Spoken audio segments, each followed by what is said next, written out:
Assalamualaikum warahmatullahi wabarakatuh. Teman-teman, para sahabat semua dimanapun Anda berada, episode para penjaga wahyu Quran kali ini adalah rerun, ya, atau diputar kembali video yang sudah 5 tahun yang lalu. Sekitar tahun 2015, kita Pesantren Tahfiz Kriya Quran membuat video ini. Nah, orang-orangnya di sini sudah banyak yang lulus, ya, sudah jadi hafiz, bahkan yang putra dan putri sudah ada yang berpasangan, jadi hafiz dengan hafizah. Ya. Ini sangat menyentuh bagi saya, ya, bagaimana perjuangan dari anak muda untuk menghafalkan Al-Quran. Ya. Kalau kita lihat misalnya di surat Al-Qamar, A'udzubillahi minasyaitonirrajim, walaqad yassarnal Qur'ana lizikri fahal mim muddakir. Ya. Dan sesungguhnya kami, ya Allah, ya, telah memudahkan Al-Quran ini untuk dipelajari. Maka apakah ada orang yang mengambil pelajaran? Ya. Ayat tersebut mendorong kita semua, ya, untuk mempelajari Al-Quran. Dan anak-anak ini, para pepunda ini, ya, yang sebentar lagi kita tonton videonya, adalah orang-orang yang mendharma baktikan dirinya, ya, waktunya, ya, kesenangan sementara di dunianya untuk menghafal Al-Quran 30 juz. Ya, sekarang mereka sudah selesai, ya, ada yang sudah membuat pesantren sendiri, pesantren tahfiz, ada yang bekerja, dan ada yang sudah saling menikah satu dengan yang lain. Ya, terima kasih. Silakan menikmati. Assalamualaikum warahmatullahi wabarakatuh. Bismillahirrahmanirrahim. Alif Lam Mim. Tanzilul kitabi la raiba fihi min rabbil alamin. Am yaquluna iftarah bal huwal haqqu min rabbika litundhira qauman ma atahum min nadhirin min qablik. Sebenarnya yang namanya hafal Al-Quran itu mau atau tidak mau, karena kita di sini dituntut sesuai dengan kemauan kita sendiri, kita mau atau tidak. Menurut saya, salah satu motivasi untuk saya menghafal Al-Quran yaitu agar saya bisa dekat dengan Allah. Karena dengan menghafal Al-Quran itu kita bisa mengetahui dan memahami perkataan-perkataan Allah lewat Al-Quran itu. Dan dengan seperti itu, maka seorang hamba itu mungkin bisa lebih dekat dengan Robnya ketika mengetahui perkataan-perkataannya. Memang penting menghafal sebenarnya, soalnya menghafal kita itu nanti akan mengangkat derajat kita sesuai dengan hafalan kita. Jadi makanya sangat penting, dan itu berpengaruh untuk masa di dunia dan di akhirat, insya Allah. Sebenarnya sih hanya satu gitu, yaitu membahagiakan orang tua. Dimana kenapa orang tua kita harus dibahagiain? Karena sampai seumur detik ini pun perasaan saya untuk membahagiakan orang tua itu nggak ada gitu. Apa sih yang bisa dilakukan dari seorang anak muda seperti saya gitu? Ingin membahagiakan orang tua, karena penghafal Al-Quran itu adalah keluarga Allah, dan secara otomatis pasti orang tua juga termasuk keluarga Allah. Setelah menghafal Al-Quran ini, menurut saya itu dituntut untuk lebih baik lagi, karena sudah mengetahui perintah dan larangan Allah. Setidaknya kita tuh ada usaha untuk menjalankan apa yang telah kita ketahui dari Al-Quran yang telah kita hafal.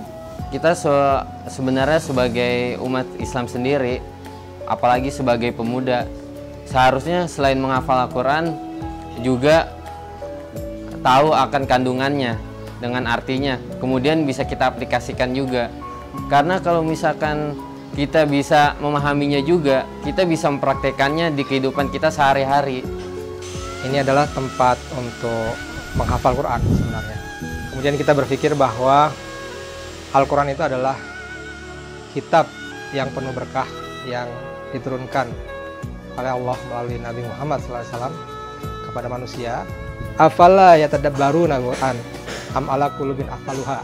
Allah mengatakan dalam surat Muhammad. Ya, mengapa kamu membaca Al-Quran tapi kemudian hati kamu terkunci? Ya. Nah, jadi di Kriya Quran insya Allah kita bercita-cita ketika anak-anak ini, para santriwati dan santri ikhwan dan akhwat itu menghafal Quran, mereka kemudian bisa menjalankan Quran itu dalam kehidupan sehari-hari.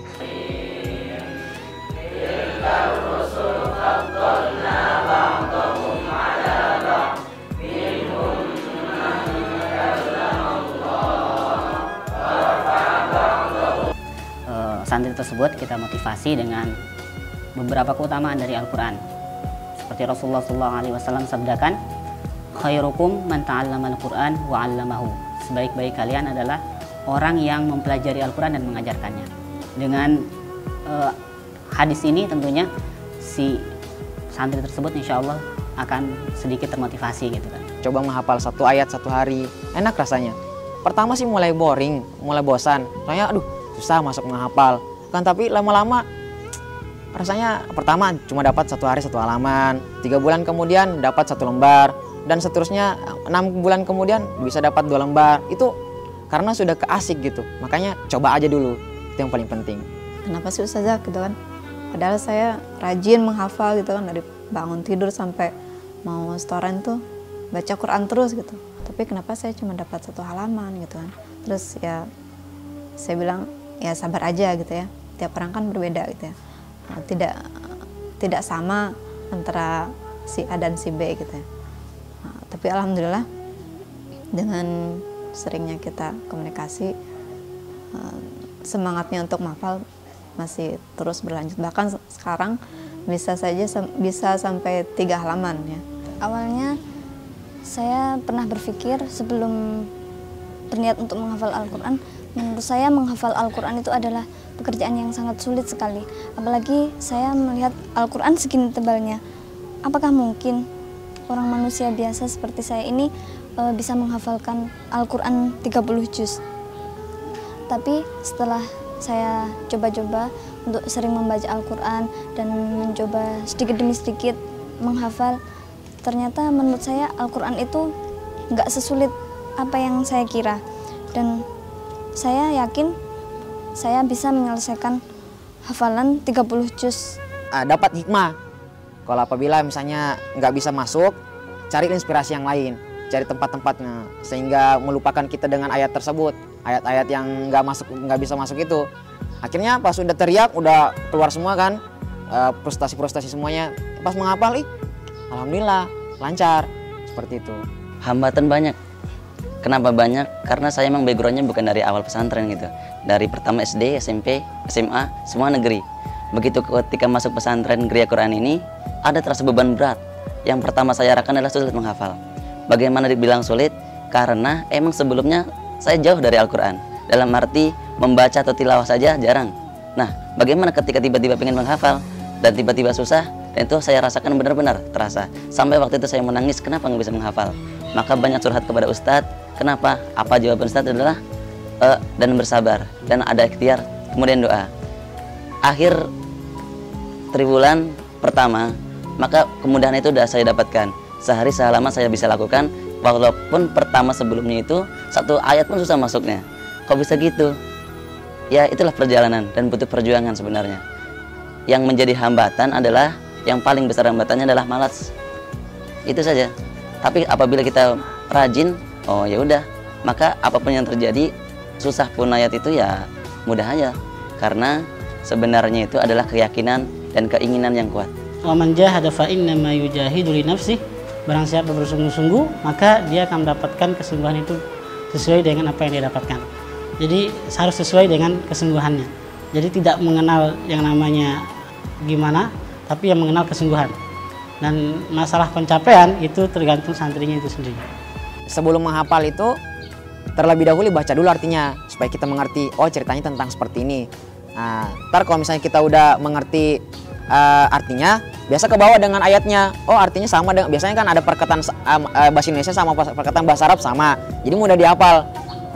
Artinya dulu, udah ditadaburi, akhirnya bisa menghafal. Udah menghafal, enak biasanya, langsung cepet menghafal. Setiap santri gitu, setiap manusia diberikan oleh Allah Subhanahu wa taala kadar kecerdasannya itu berbeda-beda gitu. Tentunya kita juga tidak memaksakan seorang santri itu untuk menghafal sesuai seperti yang kita kehendaki gitu. Tetapi tentunya semaksimal yang dia mampu.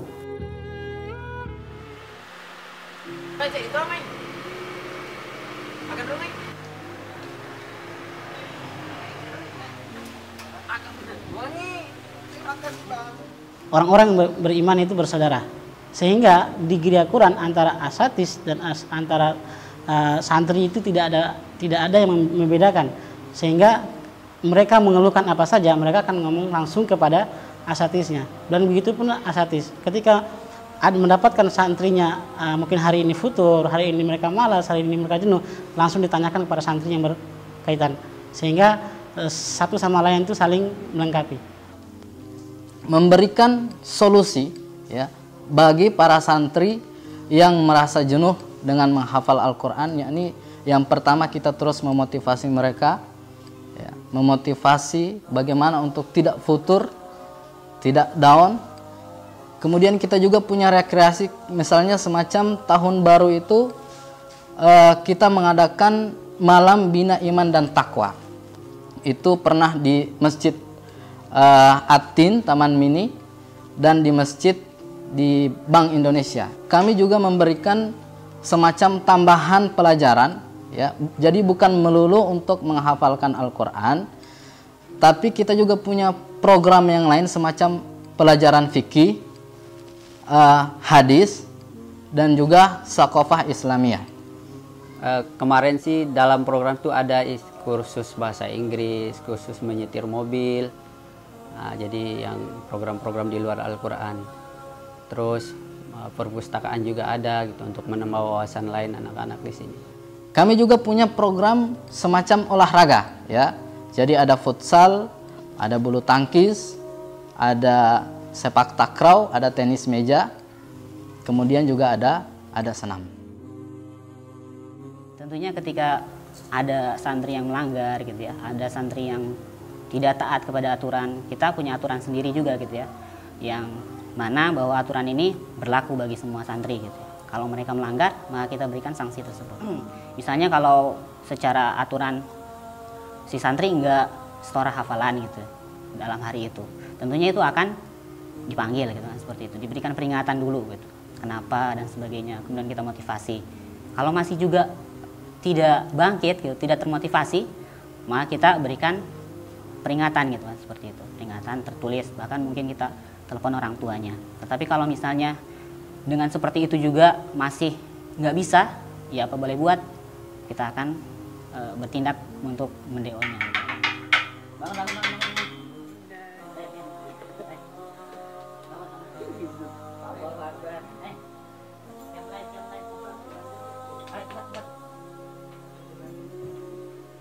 Langsung ya sudah bangun. Langsung tuh. Bangun. Astagfirullah. Bangun. Tidak manja.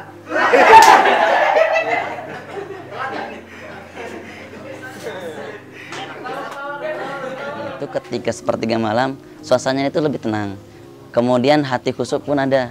Maka dari itu, kayaknya cahaya-cahaya Allah itu datang gitu. Maksudnya kita bisa lebih tenang, hafal pun mudah masuk. Tapi yang jadi masalah adalah ketika kita susah bangun malam. Dan bagaimana kita akan bisa menghafal dalam waktu itu. Maka solusinya adalah ketika kita mau tidur, dipercepat tidurnya, mungkin jam 9 atau sebelum jam 10, maka bangun malam itu bisa kita lakukan, habis tahajud kemudian kita menghafal. Maka mungkin habis subuh bisa kita storin dengan lancar insya Allah. Sebenarnya setiap triwulan gitu ya, ketika diumumkan prestasi santri-santri hasil ujian mereka gitu ya, kita berikan reward gitu ya bagi mereka-mereka yang 3 besar gitu, putra-putri gitu, seperti itu. Dan banyak bermacam-macam, ada berupa ya bingkisan dan sebagainya gitu ya. Ini tentunya untuk memotivasi yang agar mempertahankan gitu semangatnya, dan akan memotivasi juga yang teman-temannya yang lain untuk bisa berkompetisi gitu, seperti itu. Fastabiqul khairat. Soalnya ibu saya kan lagi sakit. Nah, jadi kalau ada kabar dari ibu lagi sakit, ya sering kepikiran ibu gitu. Apalagi semenjak saya menghafal di sini, ibu udah 2 kali menjalankan operasi. Ya, jadi pas di situ seringnya pas lagi menghafal, ya keingetnya pengennya pulang, gitu. Ingat orang tua, ingat ibu. Ya tapi di balik itu ada termotivasi lagi gitu. Ya saya harus cepat-cepat menyelesaikan ini supaya bisa cepat pulang, bisa ketemu sama ibu gitu. Soalnya ya motivasi saya pertama menghafal itu adalah ibu. Santri itu punya jatah pulang, menjenguk orang tuanya minimal 6 bulan sekali. Jadi dalam waktu 6 bulan itu mereka boleh pulang untuk menjenguk keluarganya. Wah, kangen ya, yang namanya kangen pasti ada, apalagi sama orang tua. Yang setiap harinya kalau misalkan kita di rumah sering dimarah-marahin, ya di sini kita kangen lah. Kangen karena sering dinasihatin sama orang tua kita, dia ngintin sholat subuh misalnya, dan sebagainya. Pasti rasa kangen itu pasti ada sama keluarga. Halo, Assalamualaikum. Aku kangen, Bu. Pengen pulang. Sebenarnya pengumpulan HP ini tujuannya untuk membuat mereka lebih fokus ya. Kita sudah coba membebaskan mereka gitu untuk memegang HP dari angkatan pertama dalam waktu beberapa bulan. Ternyata HP ini dampaknya sangat banyak gitu. Membuat para santri ini kadang-kadang dia lalai. Setoran hafalannya kadang jadi terganggu dengan adanya HP ini. Kadang-kadang mereka ngaji, ada bunyi SMS masuk gitu kan. Hilang konsentrasi di situ. Mereka ketemu dengan malam minggu baru dikasih. Nah, mungkin mereka baru di situ membuat nelpon keluarga ataupun orang tua dan lain sebagainya. Kita sebenarnya kan dalam degree Al-Quran ini ada 8 triwulan atau 2 tahun gitu ya. Dari 8 triwulan itu, triwulan pertama itu kita gunakan untuk tahsin, perbaikan bacaan si santri tersebut. Jadi ketika sudah baik bacaannya, kemudian mulai menghafal juz 30 gitu ya. Nah, di triwulan inilah gitu, hanya memperbaiki bacaan, kemudian menghafal juz 30, disertai tilawah sebanyak-banyaknya. Kita targetkan untuk di triwulan ini, di triwulan pertama ini, setiap santri harus tilawah minimal 1 hari itu 10 juz. Di sini para santri yang sudah menyelesaikan 30 juz setorannya, dia rekaman. Rekaman fungsinya yang pertama adalah untuk dokumentasi bahwa si santri ini sudah menyelesaikan hafalannya gitu ya. Bukti bahwa dia sudah menyelesaikan hafalannya dengan gambar berupa video seperti itu. Yang kedua, ya fungsinya sebagai kenang-kenangan juga gitu ya. Nanti mereka sudah pulang dan sebagainya, itu menjadi kenang-kenangan bahwa saya sudah menyelesaikan hafalan Al-Quran 30 juz seperti itu. Pas saya kesini itu kan tahun 2013 ya. Sebelum kesini itu orang tua saya itu mengalami kecelakaan sama kakak saya dan kaki beliau patah, dan saya kesini itu benar-benar nekat dan berharap ada perubahan yang lebih baik lah. Saya pergi itu ya, saya melihatkan kondisi keluarga ibu dalam keadaan sakit, dan di rumah ya cuma ada adik dan ayah yang kerja gitu. Awalnya sih ibu sempat khawatir gitu, jauh banget gitu, saya kan dari Riau ke sana. Awalnya sempat ragu ibu. Untung ada kakak yang ngasih masukan kepada ibu, ya ini kan untuk menghafal Al-Quran gitu. Insya Allah itu sesuatu yang bagus, dan insya Allah ya akan dijelaskan manfaatnya menghafal Al-Quran itu apa. Terus ya insya Allah nggak akan sia-sia gitu. Ya, jadi ibu ya, kalau ibu bilang kalau benar-benar niat kamu bagus dan insya Allah itu bagus ya ibu ridho. Sebelum UN itu kan kita ada namanya motivasi sebelum UN. Nah situ kita disuruh milih untuk tulis satu cita-cita kamu terbesar.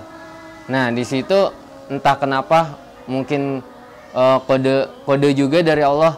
Saya waktu itu nulis hafiz Quran.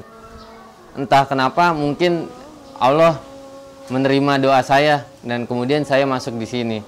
Dan di situ juga selama masa-masa saya mau masuk perguruan tinggi negeri itu kuliah, saya berpikir kok saya merasa ada yang kurang. Kalau misalkan kuliah aja kayaknya cuma jadi orang-orang biasa aja, nggak bisa jadi orang yang berpengaruh di tempat kuliah itu juga. Mungkin dengan menghafal Al-Quran itu saya bisa menjadi salah satu orang yang berpengaruh. Sebelum kesini itu saya kerja 1 tahun. Kerja 1 tahun itu di bidang desain grafis. Nah waktu itu di suatu subuh saya pingin sekali ke masjid. Karena memang boring begitu kan. Suatu subuh datang ke masjid, ketika di situ ada masjid besar, masjid kecamatan, ada seorang imam, hafiz beliau, namanya Ustadz Hilman. Nah, begitu saya ikut, saf pertama saya sholat, dan itu merasakan khusyuk yang sebelumnya tidak pernah saya rasakan. Ayat yang dibaca panjang banget, yaitu surat As-Sajdah. Dan rasanya itu indah sekali, dengan bacaan mirip dan persis sekali identik dengan Syekh Al-Ghamidi. Dari rakaat pertama saya sudah meneteskan air mata, indah sekali. Dalam hati saya, ya Allah, saya pingin seperti imam itu.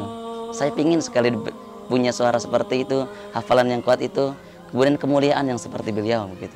Kemudian saya dekati beliau, kemudian saya tanya, keesokan harinya sampai akhirnya saya belajar ngaji dari awal sampai mulai setoran kecil, maksudnya dimulai dengan juz amma.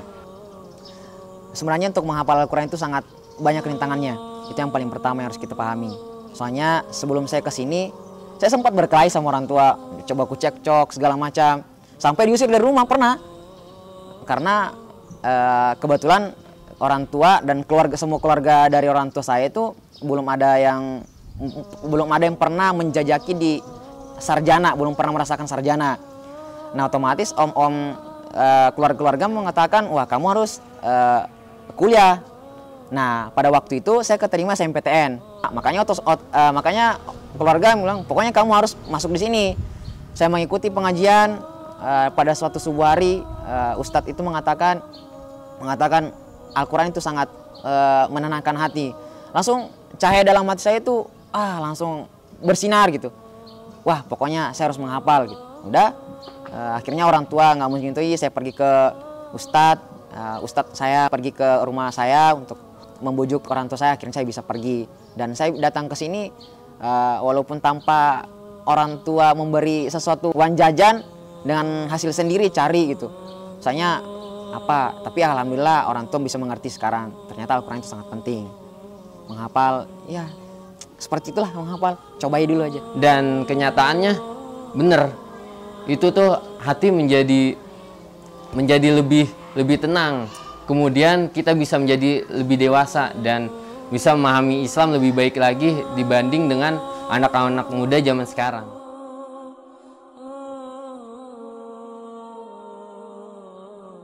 A'udzu billahi minasy syaithanir rajim. Bismillahirrahmanirrahim. Inna fatahna laka fathan mubina liyaghfira laka Allahu ma taqaddama min dhanbika wa ma ta'akhkhara.